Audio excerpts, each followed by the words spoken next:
Auzubillahiminash-shaytanir-rajeem. Bismillahir-rahmanir-rahim. Assalamu alaikum dear students. Myself Ikram Aziz and I am your biology teacher. अच्छा dear students, अपने घर का address सोचें कि आप जब कभी कहीं पे भी अपने घर का एड्रेस लिखते हैं तो क्या लिखते हैं, आपके घर का क्या एड्रेस है। आपने जब किसी को अपने घर का एड्रेस बताना है, कोई आपके घर आना चाहता है, तो आप उसे क्या बताते हैं अपने घर का एड्रेस। घर का जो एड्रेस होता है, किसी के भी घर का एड्रेस होता है, वो उसमें काफी सारी चीजें मेंशन होती हैं ना, ठीक है। उसमें स्ट्रीट मेंशन होगी, हाउस मेंशन होगा, ठीक है, उसमें एरिया मेंशन होगा, वो सिटी मेंशन होगा जहाँ पे आप रहते हो, ठीक है। फॉर एग्जाम्पल स्टूडेंट्स, मैं आपको अपनी एग्जाम्पल देती हूँ, ठीक है। मैं जब अपना एड्रेस लिखूंगी ना, ठीक है, तो सबसे पहले मैं अपना हाउस नंबर लिखूंगी, ठीक है। उसके बाद मैं स्ट्रीट मेंशन करूंगी कि किस स्ट्रीट में मैं रहती हूँ, ठीक है। उसके बाद डियर स्टूडेंट्स मैं अपना एरिया मेंशन करूंगी, ठीक है। मैं गुलबर्ग में रहती हूँ तो मैं गुलबर्ग मेंशन करूंगी। उसके बाद फेज मेंशन करूंगी, हमारे गुलबर्ग की 2 फेजेज हैं, फेज 1 फेज 2, तो मैं उसमें फेज मेंशन करूंगी, ठीक है। उसके बाद स्टूडेंट्स अब मैं अपना सिटी भी मेंशन करूंगी उसके बाद, ठीक है, कि मैं खानेवाल में रहती हूँ। अब उसके बाद स्टूडेंट्स अगर हम फिर थोड़ा सा और इसको स्पेसिफाई करें तो फिर प्रोविंस मेंशन किया जा सकता है, ठीक है। जैसे मैं पंजाब में रहती हूँ और उसके बाद पाकिस्तान, ठीक है। तो ये क्या है, ये मेरा एक कंप्लीट एड्रेस बन गया, ठीक है। अब डियर स्टूडेंट्स, किसी को भी मेरे घर आना है, या अगर आप अपना ऐसे ही एड्रेस किसी को बताते हैं, किसी को आपके घर आना है, तो वो इस एड्रेस को फॉलो करते हुए कहीं से भी आपके घर पहुंच जाएगा। ऐसे ही है ना, उसके लिए आपके घर आना आसान है, पहुंचना इजी है, ठीक है। अब स्टूडेंट्स इमेजिन करें कि अगर इसमें से कोई भी चीज मिसिंग हो, ठीक है, लाइक आपकी स्ट्रीट मिसिंग हो, आपका हाउस मिसिंग हो, ठीक है, या इसकी कोई अरेंजमेंट ना हो, ठीक है, तो क्या होगा कि किसी को भी आपके एड्रेस तक पहुंचने में मुश्किल होगी। ऐसे ही है ना, इजीली वो नहीं पहुंच सकेगा, उसको बहुत मुश्किल पेश आएगी। तो डियर स्टूडेंट्स, जिस तरह से किसी के घर पहुंचने के लिए कंप्लीट एड्रेस लिखा जाता है, कंप्लीट एड्रेस मेंशन किया जाता है, बिल्कुल उसी तरह साइंटिस्ट ने लिविंग ऑर्गेनिजम्स को आइडेंटिफाई करने के लिए उनकी प्रॉपर क्लासिफिकेशन की है, उन्हें प्रॉपर ग्रुप्स में डिवाइड की है, ठीक है स्टूडेंट्स। जितने भी इस दुनिया में लिविंग ऑर्गेनिजम्स हैं, उन्हें ग्रुप्स में डिवाइड किया गया है और इससे टेक्सोनोमिक हायरार्की बोला जाता है, इसे कहते हैं टेक्सोनोमिक हायरार्की। और डियर स्टूडेंट्स, जो हमारा आज का लेक्चर है वो भी इसी हवाले से, आज के लेक्चर में भी हम यही डिस्कस करेंगे। जो हमारा आज का टॉपिक है वो है टेक्सोनोमिक रैंक्स, ठीक है। आज के टॉपिक में, आज के लेक्चर में हम डिस्कस करेंगे कि कौन कौन से टेक्सोनोमिक रैंक्स हैं, ठीक है, जो साइंटिस्ट ने प्रपोज किए हुए हैं, और उन टेक्सोनोमिक रैंक्स में कितने लेवल्स आते हैं, ये सब कुछ हमारी डिटेल स्टडी करेंगे, ठीक है स्टूडेंट्स। तो चलते हैं अपने टॉपिक की तरफ। हमारा टॉपिक है टेक्सोनोमिक रैंक्स। इसमें स्टूडेंट्स हम सबसे पहले देखते हैं टेक्सा। टेक्सा क्या होता है। अच्छा डियर स्टूडेंट्स, मैं आपको फर्स्ट चैप्टर में भी टेक्सोनोमी की डेफिनेशन पढ़ा चुकी हूँ, ठीक है। उसके बाद तो डियर स्टूडेंट्स, आपको टेक्सोनोमी का पता होगा कि टेक्सोनोमी क्या होती है। टेक्सोनोमी क्या है, बायो की ब्रांच है, ठीक है, जिसमें हम ऑर्गेनिजम्स को सिमिलैरिटीज या डिफरेंसेस की बेस पे उनकी क्लासिफिकेशन करते हैं, उन्हें हम ग्रुप्स में क्लासिफाई करते हैं, ठीक है स्टूडेंट्स। तो डियर स्टूडेंट्स, यहाँ पे एक टर्म है टेक्सा, ठीक है। टेक्सा की जो डेफिनेशन है वो यही है कि classification of living organisms into groups is called taxa, ठीक है स्टूडेंट्स। अब डियर स्टूडेंट्स, एक स्वीडिश बॉटनिस्ट था कार्ल लिनियस, ठीक है। ये एक स्वीडिश बॉटनिस्ट था, ठीक है स्टूडेंट्स। अब डियर स्टूडेंट्स, जो कार्ल लिनियस है, इसको फादर ऑफ टेक्सोनोमी कहा जाता है, ठीक है। और ये बहुत ही इंपॉर्टेंट एमसीक्यू है, इसका आपको पता होना चाहिए कि Karl Linnaeus father of taxonomy था, ठीक है। इसने Linnean system of classification device किया था। और स्टूडेंट्स 1735 में जब इसने ये सिस्टम दिया था, उसमें से 7 टेक्सोनोमिक रैंक्स डिस्कवर किए थे, ठीक है स्टूडेंट्स। अब डियर स्टूडेंट्स, आपको पता है कि मजीद जो है वो रिसर्च होती रहती है चीजों पे, ठीक है। तो students, later on in 1977 in 7 taxonomy के रैंक्स में एक और जो रैंक था वो ऐड किया गया, ठीक है। साइंटिस्ट ने एक रैंक और ऐड किया जो था डोमेन, ठीक है स्टूडेंट्स। तो डियर स्टूडेंट्स, अभी तक राइट नाउ जो लेवल्स हैं, टेक्सोनोमिक रैंक्स हैं, जो इसके टेक्सोनोमिक जो लेवल्स हैं, वो हमारे पास टोटल 8 हैं, ठीक है। 7 जो है वो 1735 में 7 रैंक्स जो डिस्कवर किए थे वो कार्ल लिनियस ने किए थे, और 1977 में एक और जो है वो लेवल ऐड हो गया था इनमें, और टोटल अब तक हमारे पास कितने लेवल हो गए, 8 लेवल हो गए, ठीक है स्टूडेंट्स। अब हम वन बाय वन देख लेते हैं कि वो लेवल है क्या। अच्छा स्टूडेंट्स, इसमें जो सबसे पहला लेवल है क्लासिफिकेशन का वो है डोमेन। फिर हमारे पास किंगडम में आ जाता है, फिर है फाइलम या डिवीजन, इसे फाइलम भी कहते हैं और डिवीजन भी कहते हैं। Fourth one is class, then order, family, genus and then species. अच्छा डियर स्टूडेंट्स, ये हमारे पास टोटल हो गए हैं 8 लेवल्स, ठीक है। डियर स्टूडेंट्स, इनको आपने जैसे हम ए बी सी डी को हम अरेंजमेंट के साथ लिखते हैं ना, ठीक है, ए बी सी डी, ठीक है, ए के बाद बी आता है, बी के बाद सी आता है, प्रॉपर एक अरेंजमेंट से लिखते हैं। तो डियर स्टूडेंट्स, जब आपने ये लेवल्स लिखने हैं तो आपने भी सेम इनको इसी अरेंजमेंट से लिखना है, इनको आपने आगे पीछे नहीं करना, ठीक है स्टूडेंट्स। ये बड़ा ही इंपॉर्टेंट एमसीक्यू भी आ जाता है, ये शॉर्ट क्वेश्चन भी आ जाता है, और ये बहुत ही इंपॉर्टेंट एक लॉन्ग क्वेश्चन है, ठीक है स्टूडेंट्स। अच्छा डियर स्टूडेंट्स, अब मैं आपको ना इन लेवल्स को याद करने का एक ट्रिक बताती हूँ, ठीक है, कि आप इन लेवल्स को इजीली किस तरह से याद कर सकते हैं। यहाँ पे स्टूडेंट्स मैंने एक सेंटेंस लिखा है, dear kids please come on for group study. ठीक है स्टूडेंट्स, अगर आप ये सेंटेंस याद कर लेंगे ना, ठीक है, तो इसके हर वर्ड के फर्स्ट लेटर से ना ये लेवल बनते हैं। ठीक है, जैसे डियर के डी से डोमेन है, के से किंगडम है, पी से फाइलम है, सी से क्लास है, ओ से ऑर्डर, एफ से फैमिली, जी से जीनस एंड देन एस से स्पीशी। ओके स्टूडेंट्स, तो आपको ये समझने में जो है, इसको याद करने में बड़ी आसानी होगी अगर आप ये सेंटेंस एज इट इज याद कर लेंगे। टेक्सोनोमिक लेवल की करेक्ट अरेंजमेंट क्या है, ये बहुत ही इंपॉर्टेंट एमसीक्यू आता है। इसके अलावा ये शॉर्ट क्वेश्चन में भी आ जाता है। ठीक है, तो अगर आप इस सेंटेंस से इसे याद करेंगे तो आपको बड़ी आसानी होगी इसे याद रखने में। ठीक है, अच्छा स्टूडेंट्स, इसके अलावा यहाँ पे जो इसका ये फर्स्ट लेवल है domain, it is the highest level. ठीक है, ये आपने याद रखना है, it is the highest level of classification. और जो ये लास्ट में हमारे पास स्पीशीज है, ये लोएस्ट लेवल है। ठीक है, और ये जो है ये मोस्ट स्पेसिफिक लेवल है स्पीशीज। डियर स्टूडेंट्स, ये भी बड़ा इंपॉर्टेंट एमसीक्यू आता है। ठीक है, आपको 4 लेवल दे देंगे, कोई भी लेवल, ठीक है, उनमें से पूछ लेंगे कि हाईएस्ट लेवल कौन सा है, तो आपको पता होना चाहिए हाईएस्ट लेवल इज डोमेन। और इनमें से कोई भी आपको 4 ऑप्शंस देके ये भी पूछा जा सकता है कि लोएस्ट लेवल कौन सा है या मोस्ट स्पेसिफिक लेवल कौन सा है। ठीक है, तो आपको पता होना चाहिए कि स्पीशीज है। ठीक है स्टूडेंट्स, होपफुली डियर स्टूडेंट्स आपको यहां तक क्लियर हो गया होगा। ठीक है, टेक्सा की definition, Karl Linnaeus father of taxonomy थे ये। ठीक है, स्वीडिश बॉटनिस्ट थे। इन्होंने क्या है, लीनियन सिस्टम ऑफ क्लासिफिकेशन दिया, जिसमें इन्होंने 7 टेक्सोनॉमिक रैंक्स दिए थे। बट लेटर ऑन इन 1977 एक और जो रैंक था, एक और लेवल था, जो डोमेन था, वो इनमें ऐड हो गया। ठीक है, और अब तक हमारे पास 8 लेवल्स हैं। ठीक है, और उनको आपने याद कैसे करना है अरेंजमेंट से, वो मैंने आपको इस सेंटेंस में बता दिया है। ठीक है, होपफुली आपको यहां तक क्लियर हो गया होगा। अब हम डियर स्टूडेंट्स इन सारे लेवल्स को वन बाय वन बड़ी ही अच्छी एग्जांपल्स के साथ हम डिस्कस कर लेते हैं। ठीक है जी डियर स्टूडेंट्स, तो सबसे पहला हमारा जो लेवल है टेक्सोनोमिक रैंक्स का, वो हमारे पास है डोमेन। ठीक है, ये मैं आपको बता चुकी हूँ, डोमेन जो है वो हाईएस्ट लेवल है। ठीक है, क्लासिफिकेशन का। अब डियर स्टूडेंट्स, मैं आपको एग्जांपल देती हूँ, जितने भी लिविंग ऑर्गेनिजम्स है ना, जितने भी लिविंग ऑर्गेनिजम्स है पूरी दुनिया में, either they are plants, animals, micro organisms, bacteria, कोई भी है, उसके अंदर फिश आ जाती है, सब जितने भी लिविंग ऑर्गेनिजम्स हैं, उन सबको 3 डोमेन्स में डिवाइड किया गया है। ठीक है स्टूडेंट्स, 3 डोमेन्स में, वो है आर्किया, बैक्टीरिया और यूकेरिया। ठीक है, अब डियर स्टूडेंट्स, आपके जहन में ये क्वेश्चन आ रहा होगा, ठीक है, और आना भी चाहिए, कि लिविंग ऑर्गेनिजम्स को हमने 3 डोमेन्स में क्यों डिवाइड किया है। तो डियर स्टूडेंट्स, ये भी मैं आपको बताती हूँ कि हमने क्यों डिवाइड किया है। हमने इन्हें न्यूक्लियस की बेस पे डिवाइड किया है। ठीक है डियर स्टूडेंट्स, जो हमारे सेल के अंदर न्यूक्लियस मौजूद होता है ना, उसकी बेस पे। जो आर्की और बैक्टीरिया है, ये प्रोकैरियोट्स होते हैं। ठीक है, और जो यूकेरिया होते हैं, ये यूकेरियोट्स होते हैं। प्रोकैरियोट्स वो होते हैं जिनमें ट्रू न्यूक्लियस मौजूद नहीं होता। ठीक है, और जो यूकेरियोट्स होते हैं, उनमें ट्रू न्यूक्लियस प्रेजेंट होता है। ठीक है, अभी स्टूडेंट्स ये बड़ी ही एक वास्ट स्टडी है कि आर्किया क्या होते हैं, बैक्टीरिया क्या होते हैं, और इन दोनों को प्रोकैरियोट्स में क्यों रखा है। ठीक है, ये हम इंशाल्लाह डिटेल स्टडी करेंगे अपने नेक्स्ट लेक्चर में। ठीक है, अभी के लिए आपके लिए जानना ये जरूरी है कि जितने भी लिविंग ऑर्गेनिजम्स हैं, उनको हमने 3 डोमेन में डिवाइड किया है, आर्किया में, बैक्टीरिया में और यूकेरिया में, on the basis of nucleus. ठीक है, अच्छा स्टूडेंट्स, हम अपने पूरे इस लेक्चर में ना, हम एक एग्जांपल को कोट करूंगी मैं ह्यूमंस की। ठीक है, हम ह्यूमंस की एग्जांपल को लेके चलेंगे। तो स्टूडेंट्स, यहाँ पे मैंने एग्जांपल दी है ह्यूमंस की। ठीक है, ह्यूमंस जो है वो किस डोमेन में होते हैं, यूकेरिया में। हमारी जो डोमेन है वो है यूकेरिया। ठीक है डियर स्टूडेंट्स, अच्छा डियर स्टूडेंट्स, होपफुली आपको डोमेन का इसकी समझ आ गई होगी कि ये हाईएस्ट रैंक है और हमारी 3 मेजर डोमेन्स हैं।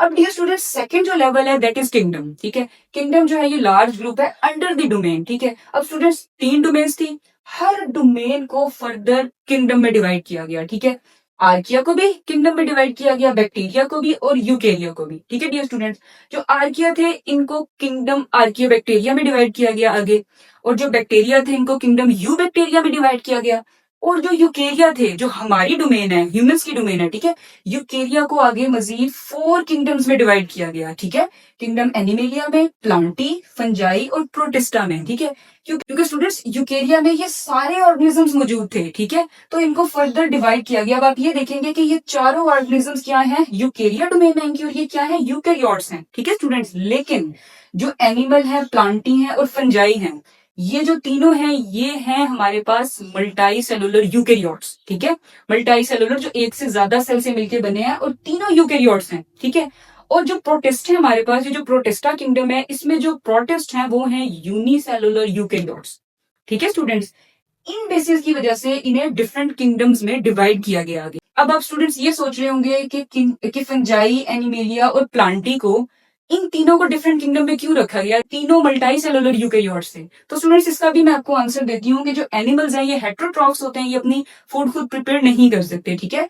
और जो प्लांट्स हैं ये ऑटोट्रॉफ्स होते हैं, ये अपना फूड खुद प्रिपेयर करेंगे। और जो फंजाई है ये डीकम्पोजर हैं, ठीक है। ये तीनों हैं तो मल्टी सेलुलर यूकेरियोट्स, लेकिन आगे भी इनके अंदर जो इनकी कैरेक्टरिस्टिक्स हैं काफी वो डिफरेंट है, ठीक है स्टूडेंट। तो इन बेसिस पे इन्हें डिफरेंट किंगडम्स में डिवाइड किया गया, ठीक है स्टूडेंट्स। अब डियर स्टूडेंट्स जो ह्यूमंस हैं, ठीक है, हम हैं ह्यूमंस, हमारा जो किंगडम है वो है एनिमेलिया, ठीक है स्टूडेंट्स। होपफुली आपको यहाँ तक समझ आ गया होगा कि पहले 3 डोमेन्स थी, फिर हर डोमेन को फर्दर जो है वो किंगडम में डिवाइड किया गया, और डोमेन यूकेरिया को हमने 4 किंगडम्स में डिवाइड किया है, ठीक है। और उसकी मैं आपको रीजन भी बता चुकी हूँ।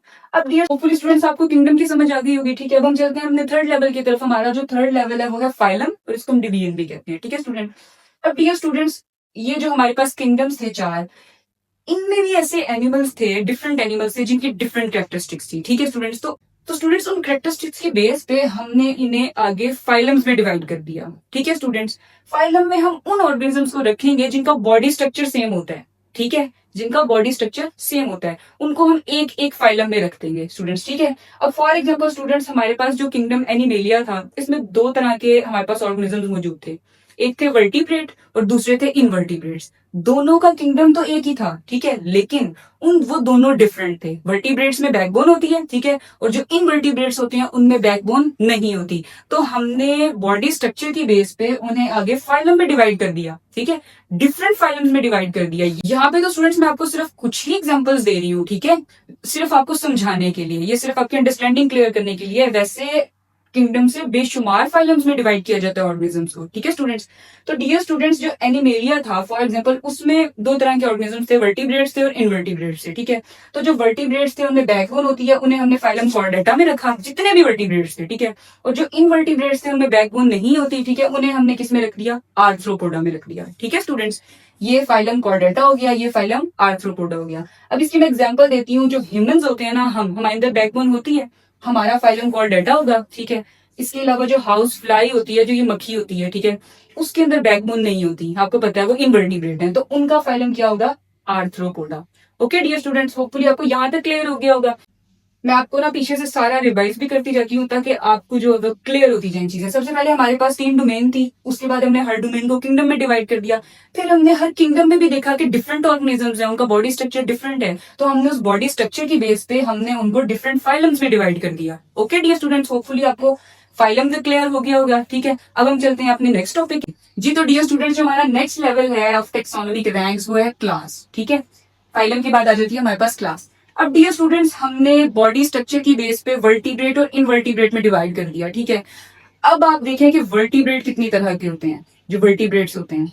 अच्छा डियर स्टूडेंट्स जो वर्टिब्रेट्स थे ना, उसमें भी काफी वैरायटी थी, ठीक है। वर्टिब्रेट्स में जिनकी बैकबोन थी, ठीक है, उनमें बर्ड्स भी थे, ठीक है, उनमें जो थे वो बर्ड्स थे, उनमें मैमल्स थे, उनमें रेप्टाइल्स थे, ठीक है। तो जब इनकी कैरेक्टरिस्टिक देखी कि इनकी एक दूसरे से कैरेक्टरिस्टिक डिफरेंट थी ना, ठीक है स्टूडेंट, तो क्या किया, उनको डिफरेंट क्लासेस में डिवाइड कर दिया, ठीक है। जो बर्ड्स थे उनको एवीज में रख दिया। इसके अलावा जैसे लिजर्ड हो गए, जो रेप्टाइल्स थे इस तरह के, उनको हमने क्लास रेप्टाइल्स में रख दिया, ठीक है स्टूडेंट्स। इसके अलावा जो ह्यूमंस थे और जितने भी ऐसे ऑर्गेनिजम्स थे जो जिनके अंदर मैमल्स की कैरेक्टरिस्टिक्स मौजूद थी, उनको हमने क्लास मेमेलिया में रख दिया, ठीक है डियर स्टूडेंट्स। और फिर इंसेक्ट्स थे हमारे पास, इंसेक्ट्स क्या है, वो इन्वर्टिब्रेट्स हैं, उनको हमने क्लास इंसेक्ट्स में रख दिया, ठीक है डियर स्टूडेंट। अब आपने देखा कि फाइलम के बाद भी जो फाइलम में मौजूद थे उनकी भी हमने फर्दर क्लासिफिकेशन कर दिया, उनको भी हमने उनकी कैरेक्टरिस्टिक्स की बेस पे डिफरेंट क्लासेस में डिवाइड कर दिया, ठीक है स्टूडेंट्स। होपफुली आपको क्लास का समझ आ गया होगा, ठीक है, ये आपको अंडरस्टैंडिंग इसकी क्लियर हो गई होगी। और जो डियर स्टूडेंट्स ह्यूमंस थे उनको, क्योंकि ह्यूमंस हम मैमल्स हैं, ठीक है, तो हमारी जो क्लास होगी वो मेमेलिया होगी, ठीक है डियर स्टूडेंट्स। अब हम स्टूडेंट्स अब मैमल्स की जो क्लास है, ठीक है, अब मैमल्स कौन कौन से हैं? कैट भी मैमल है, मंकी भी मैमल है, ह्यूमंस भी मैमल्स हैं, ठीक है। बैट भी मैमल है, जो चमगादड़ है, जो उड़ सकती है। वेल भी मैमल है, ठीक है। हॉर्स मैमल है, काउ मैमल है, गॉट भी मैमल्स हैं, ये सारे मैमल्स हैं ना, ठीक है। लेकिन आप ये देखेंगे कि ये सब डिफरेंट है, ऐसे ही है ना। कैट डिफरेंट है, डॉग भी डिफरेंट है, ह्यूमंस हैं, ठीक है। फिर हॉर्स है, बैट है, चमगादड़ तो बिल्कुल ही डिफरेंट है ना, उड़ सकती है। वेल है, वो पानी में रहती है। आपने देखा ये सारे हैं तो मैमल्स, लेकिन स्टिल इनके अंदर डिफरेंसेस हैं, ठीक है। तो डियर स्टूडेंट्स उन मैमल्स में से भी, यानी उस मैमल की क्लास में से भी ना, हर क्लास में से वो ऑर्गेनिज्म हमने सेपरेट कर लिए जो सेम थे, जो सिमिलर थे, ठीक है, जो एक जैसे थे। जैसे मैंने यहाँ पे आपको एग्जांपल दी है। अब ह्यूमंस मैमल्स थे ना, ठीक है, ह्यूमंस भी मैमल्स थे, मंकीज भी मैमल्स थे और एप्स भी मैमल्स थे। एप्स कहते हैं गरीला को, चिंपैंजीज को। ये तीनों मैमल्स थे, लेकिन इन तीनों की कैरेक्टरिस्टिक्स ऑलमोस्ट सेम है, ठीक है। अब सेम कैसे हैं? इनके ओपोजिंग थम्स होते हैं, ठीक है, सेम। इनकी फॉरवर्डेड आईज होती हैं तीनों की, ठीक है, आप ये देखेंगे। और इन तीनों में ना ब्रेन होता है, यानी डेवलप्ड ब्रेन होता है, ठीक है, यानी इनके अंदर सोचने समझने की सलाहियत होती है तीनों में। तो डियर स्टूडेंट्स, इन सिमिलैरिटीज की बेस पे हम इस तरह के ऑर्गेनिजम्स को एक ऑर्डर में रख देंगे, एक ऑर्डर बना देंगे उनका, ठीक है स्टूडेंट्स। यानी क्लास को भी हमने आगे फर्दर कैटेगरीज में डिवाइड कर दिया, जितनी भी क्लासेस हैं, ठीक है। मैंने यहाँ पे आपको सिर्फ मैमल्स की एग्जांपल दी है, ठीक है, कि किस तरह हमने मैमल्स में से इतने सारे मैमल्स थे, उनमें से हमने ह्यूमंस, मंकीज और एप्स को स्टडी किया और देखा कि इन तीनों की कैरेक्टरिस्टिक्स जो है वो ऑलमोस्ट सेम है। तो इनको हमने एक ऑर्डर में रख देंगे, ठीक है। और इन तीनों का ऑर्डर क्या होगा? प्राइमेट्स, ठीक है, इन तीनों का ऑर्डर प्राइमेट्स है। ओके डियर स्टूडेंट्स, होपफुली आपको ऑर्डर तक समझ आ गई होगी, ठीक है। इसके बाद स्टूडेंट हमारे पास नेक्स्ट जो लेवल है वो है फैमिली। अब मैं आपको एक ही एग्जांपल को लेकर चलूंगी ताकि आपकी अंडरस्टैंडिंग क्लियर हो जाए, आप कंफ्यूज ना हो, ठीक है स्टूडेंट्स। अब डियर स्टूडेंट्स, हमारे पास एक ऑर्डर बना हुआ था ह्यूमंस का, मंकीज का और एप्स का, ठीक है। अब डियर स्टूडेंट्स, जो साइंटिस्ट थे उन्होंने इनको फर्दर स्टडी किया, उन्होंने इनको फर्दर स्टडी किया इन तीनों को। तो उन्होंने ये देखा कि जो मंकी है उसमें टेल होती है, ठीक है, और ह्यूमंस और एप्स में टेल नहीं होती, दुम नहीं होती ह्यूमंस और एप्स की, ठीक है। तो मंकीज फिर डिफरेंट हो गए इनसे। और जो मंकी होते हैं उनके अंदर इतना डेवलप्ड ब्रेन भी नहीं होता as compare to humans and apes, ठीक है। तो डियर स्टूडेंट्स, इन्हीं बेसिस पे कि मंकी में टेल है, ठीक है, इन दोनों में नहीं है, तो ये दोनों जो है ये ज्यादा सिमिलर हो गए एक दूसरे से, इनमें ज्यादा सिमिलैरिटी हुई ह्यूमंस में और एप्स में। तो डियर स्टूडेंट्स, इन दोनों को एक फैमिली बना दिया गया, ठीक है, एक फैमिली में रख दिया गया, ठीक है डियर स्टूडेंट। तो आपने ये देखा कि किस तरह ऑर्डर में से भी मोस्ट जो सिमिलर जो ऑर्गेनिजम्स थे उनको हमने आगे कैटेगराइज कर दिया, ठीक है स्टूडेंट्स, एक फैमिली में रख दिया हमने। ये स्टूडेंट्स, इन दोनों की कैरेक्टरिस्टिक सेम है ना, ठीक है, तो इस बेसिस पे इनकी फैमिली सेम होगी और वो है होमिनिडी, ठीक है, ह्यूमंस की भी और एप्स की भी एक ही फैमिली है।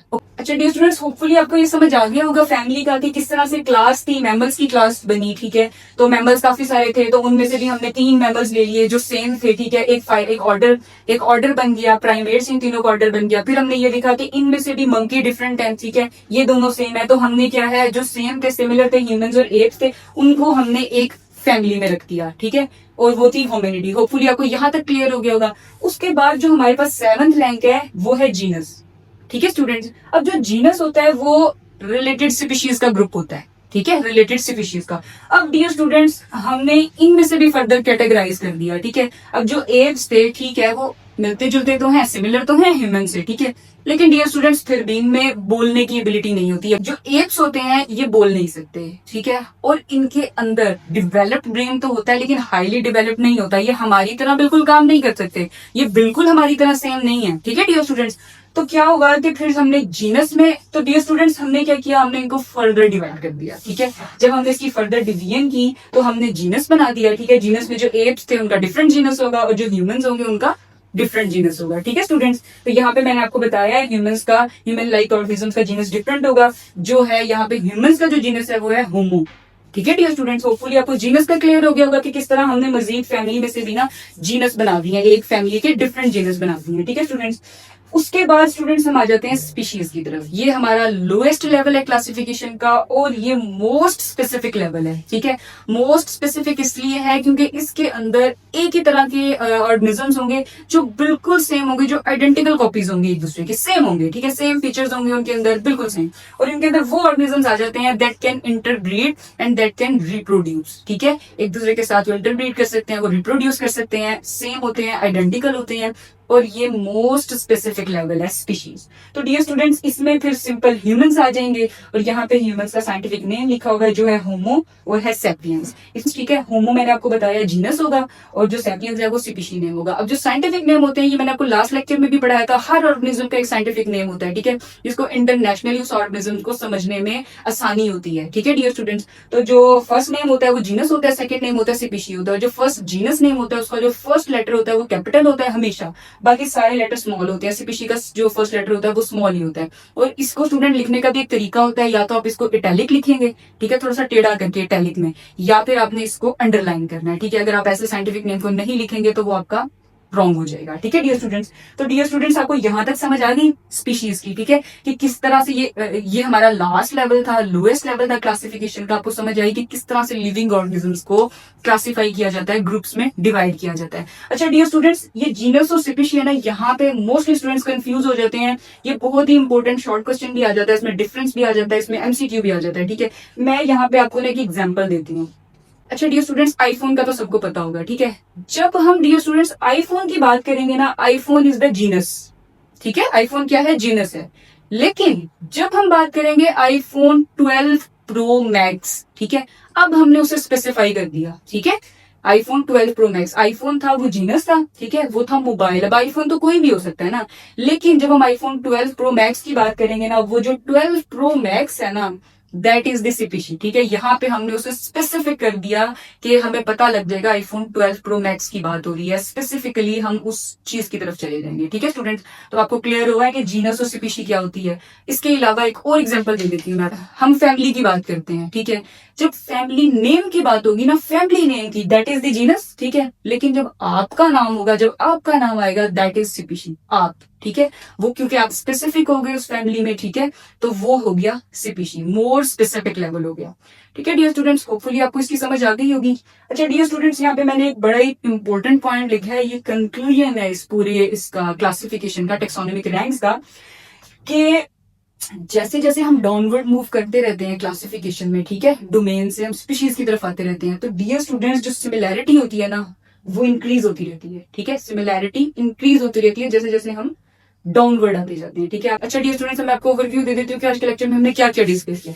सबसे पहले तो डियर स्टूडेंट्स, हमारा जो टॉपिक था वो टेक्सोनोमिक रैंक्स था। उसके बाद हमने टेक्सा को देखा, उसकी डेफिनेशन देखी है। देन हमने कार्ल लिनियस के बारे में पढ़ा कि वो कौन थे, उन्होंने क्या क्या काम किया था। फिर उसके बाद हमने देखा कि कितने लेवल्स हैं और उनको हम याद किस तरह से कर सकते हैं। उनकी अरेंजमेंट को याद रखने के लिए मैंने आपको एक यहाँ पे सेंटेंस बताया, ये बहुत इंपॉर्टेंट है, इसे याद कर लीजिएगा। उसके बाद स्टूडेंट्स हमने डोमेन को स्टडी किया, उसकी हमने 3 डोमेन्स देखी हैं। फिर डोमेन्स को फर्दर हमने किंगडम्स में डिवाइड कर दिया है, ठीक है। किंगडम के बाद हमने उनको फाइलम में डिवाइड कर दिया। फाइलम के बाद हमने फिर क्लासेस में सिमिलरिटीज की बेस पे डिवाइड किया। फिर उनमें से भी जो सिमिलर थे उनको हमने एक ऑर्डर में रख दिया, ठीक है। फिर ऑर्डर में से भी जो और मोर स्पेसिफिक थे, उनमें सिमिलरिटीज थी, उनको हमने एक फैमिली में रख दिया, ठीक है। फैमिली के बाद स्टूडेंट्स जीनस बन जाएगा, जीनस के बाद लास्ट पे हमारे पास आ जाती है स्पीशीज, ठीक है स्टूडेंट्स। तो होपफुली, अच्छा स्टूडेंट्स, इसकी मैं आपको एक और एग्जांपल देती हूँ, ठीक है। इस पूरे टेक्सोनोमिक रैंक्स की आप अपने स्कूल की एग्जांपल ले लें, ठीक है। यहाँ पे मैंने मेंशन भी किया है, ठीक है। अब आपका जो स्कूल है उसमें अगर रैंडम स्टूडेंट्स होंगे, ठीक है, तो आपको तो नहीं पता ना कौन सा स्टूडेंट किस क्लास का है। तो आपके स्कूल में स्टूडेंट्स क्लासेस बनी होती हैं, ठीक है, 6, 7, 8, 9, 10, ठीक है। फिर उन क्लासेस के भी फर्दर सेक्शन बने होते हैं, साइंस के सेक्शन होते हैं, आर्ट्स के सेक्शन होते हैं, ठीक है स्टूडेंट। और उसमें भी आगे फर्दर कैटेगरीज होती हैं, लाइक उर्दू मीडियम है, इंग्लिश मीडियम स्टूडेंट्स भी होंगे। अब उन क्लासेस के अंदर, उन सेक्शंस के अंदर होते हैं स्टूडेंट्स। तो वो जो स्टूडेंट्स है ना, वो सीपीसी लेवल है, वो लोएस्ट लेवल है, ठीक है स्टूडेंट्स। अच्छा डियर स्टूडेंट्स, आपकी जो 9th क्लास की बुक है उसमें एक टेबल दिया हुआ है, ठीक है, एंड पे, इस टॉपिक के एंड पे। उसमें ह्यूमंस की एग्जांपल है, फ्रूट फ्लाई की एग्जांपल है, ठीक है, और पी की, मटर की एग्जांपल है। उसमें डियर स्टूडेंट्स उनके ये 8 के 8 लेवल्स उसमें उनके बताए हुए हैं, ठीक है, डोमेन से लेके स्पीशीज तक सारे मेंशन है। आपने उसको देखना है, आपने उसका कंपैरिजन करना है कि उन तीनों के डोमेन्स क्या हैं, देन किंगडम क्या है, उसके बाद फाइलम क्या है, क्लास क्या है, order, then family, genus and then species, ठीक है। ये आपने सारा उसको स्टडी करना है, ठीक है। ये जो टेबल है ये बहुत इंपॉर्टेंट है, इसमें से शॉर्ट क्वेश्चन या एमसीक्यू मस्ट आ जाता है, ठीक है। इनके जो साइंटिफिक नेम है एंड पे स्पीशी नेम होगा वो आपने जरूर याद करना है तीनों का, ठीक है डियर स्टूडेंट्स। अच्छा डियर स्टूडेंट्स, होपफुली आपको मेरे लेक्चर की समझ आ गई होगी। अगर आपका कोई भी क्वेश्चन है तो आप नीचे कमेंट बॉक्स में मुझसे पूछ सकते हैं, ठीक है डियर स्टूडेंट्स।